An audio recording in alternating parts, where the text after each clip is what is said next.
Hey everyone, I'm Coy Wire, back with you for another awesome day of CNN 10. Thanks for all of your vocabulary word submissions on my social media accounts. It's hashtag Your Word Wednesday, so keep an ear out to see if your word helped us write today's show. We're going to start today with the race for the White House. We're headed to Chicago for a check-in on the Democratic National Convention happening there this week. President Joe Biden was greeted with a lengthy standing ovation on the first night of the DNC, telling the Democrat attendees, "I gave my best to you," as he made the case for the party's new nominee, current Vice President Kamala Harris. I made a lot of mistakes in my career, but I gave my best to you. For 50 years, like many of you, I've given my heart and soul to our nation. Vice President Harris thanked Biden for his historic leadership. Former Secretary of State Hillary Clinton also spoke. She voiced the significance of the occasion for women. Additional speakers for the convention include former President Barack Obama and First Lady Michelle Obama. Meanwhile, outside the DNC, thousands took to the street to protest the war in the Middle East, calling for a ceasefire.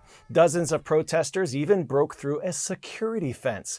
On the Republican side, former President Donald Trump and his vice presidential candidate J.D. Vance are campaigning in battleground states, holding rallies and putting out messaging online and on television about their campaign. Since Republicans held their convention last month before Harris and Walz joined the race, Trump is now campaigning against a new Democratic duo. Another story we're watching: the U.S. government has found that Iran was behind a hack and leak operation targeting Donald Trump's presidential campaign. This came after news outlets reported getting documents that seemed to come from a senior Trump campaign official's account. The hackers also attempted to go after the Harris campaign, but they didn't succeed in their attempts. U.S. officials believe the investigation is a clear sign that Iran and other countries are trying to influence the 2024 presidential election. However, Iran rejected this, calling the claims unsubstantiated. 10-second trivia. According to astronomers, how many moons does Jupiter have? 1, 2, 3, or 95?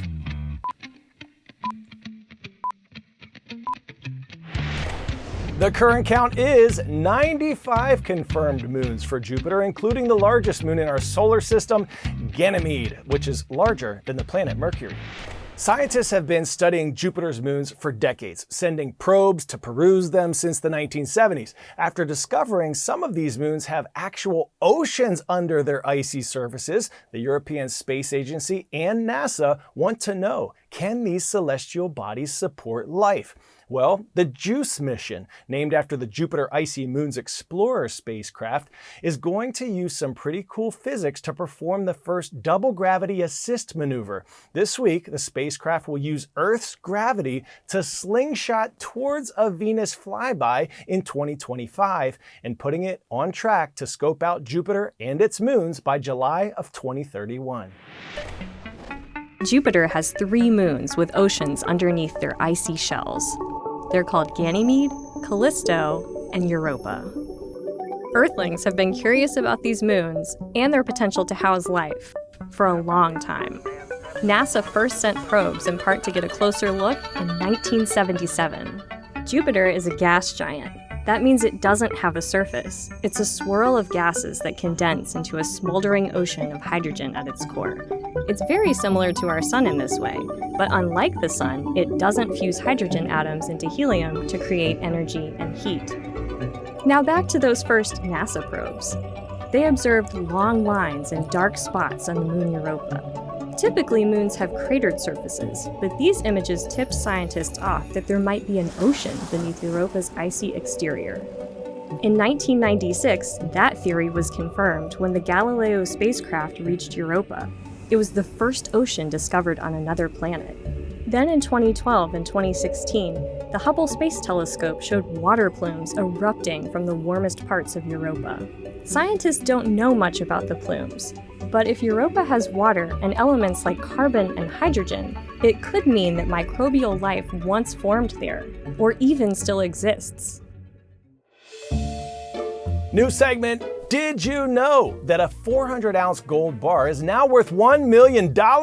Also, if you had that same gold bar in the year 2000, it was worth about $100,000.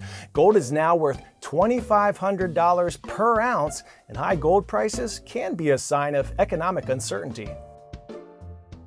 Next in our CNN 10 Olympian series this week is Team USA gymnast Steve Nedoroscik. His presence was seemingly ubiquitous on social media during the games after winning bronze on the pommel horse and propelling the U.S. to its first team medal since 2008. He took the internet by storm for his bold performance and beloved look. Battling eye conditions his entire life, Steve wears glasses and he loves his nickname Clark Kent. I caught up with Superman in Paris. I kind of just wanted to be that guy who might be a little bit nerdy, but also really good at sports. That's kind of all I wanted to be. Are you cool with this nickname, Clark Kent? Totally cool. Yeah, I love it. When you do pommel horse, you've said that you don't even need to see. You take those glasses off. Walk me through that. Why? Yeah, so like the thing about pommel horse is like you're using your hands the whole time. And the thing about pommel horse is like you're feeling how your center of mass sort of swivels around. I don't need to see what I'm doing. I don't know about other athletes, but me specifically, I'm all just doing it by how it feels. So even when I'm sitting there visualizing before I go, I'm literally walking through the motions, firing the same muscles, because like I know exactly how it feels every time. Oh, so elite athletes always talk about visualization. How much time do you think you spend seeing something up here before you actually do it? Like an absurd amount of time. So all those videos and memes of me sitting with my head back, I'm visualizing like my routine over and over and over again, as well as doing some like breathing exercises. He's not sleeping.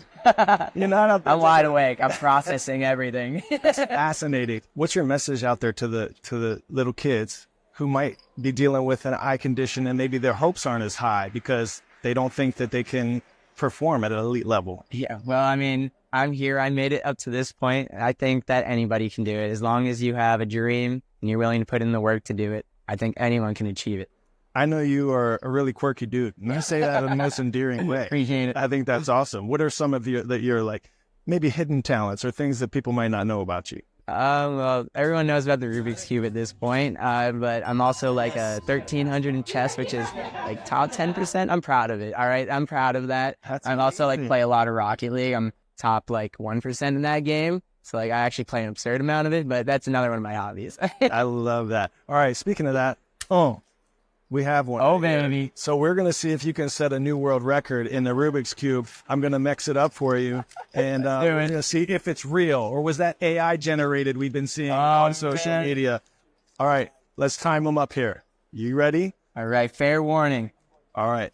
What? Fair warning. I like Let to me know use when a you're ready to super go. fast cube. On your marks. Get set. Go. I'm choking. The pressure's on. Okay. The crowd is ready to erupt and cheer. You can do it. Clark Kent. Here it comes. It's almost there. It's almost there. I just need to get through this algorithm. No! I missed the algorithm. Embarrassing. Cut the camera.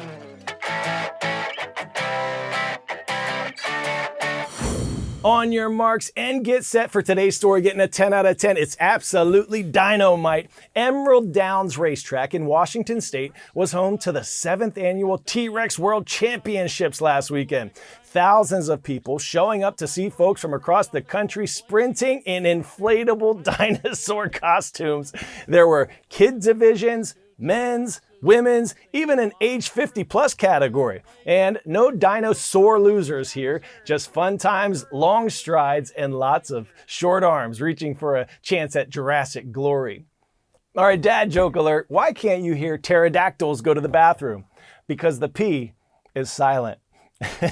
All right, congrats to our first #Your Word Wednesday winners of the year, Mrs. Bradford and Mr. Cotton at McNair High School in Georgia for ubiquitous, an adjective meaning existing or being everywhere at the same time. Well done, and thanks for boosting our vocab today. And I want to give a special shout out to Wasatch Junior High in Salt Lake City, Utah. Rise up. Thank you for subscribing to our CNN 10 YouTube channel and showing your school pride in the comments section of yesterday's show. Shine bright, everyone. I'm Coy Wire. I'll see you right back here tomorrow on CNN 10.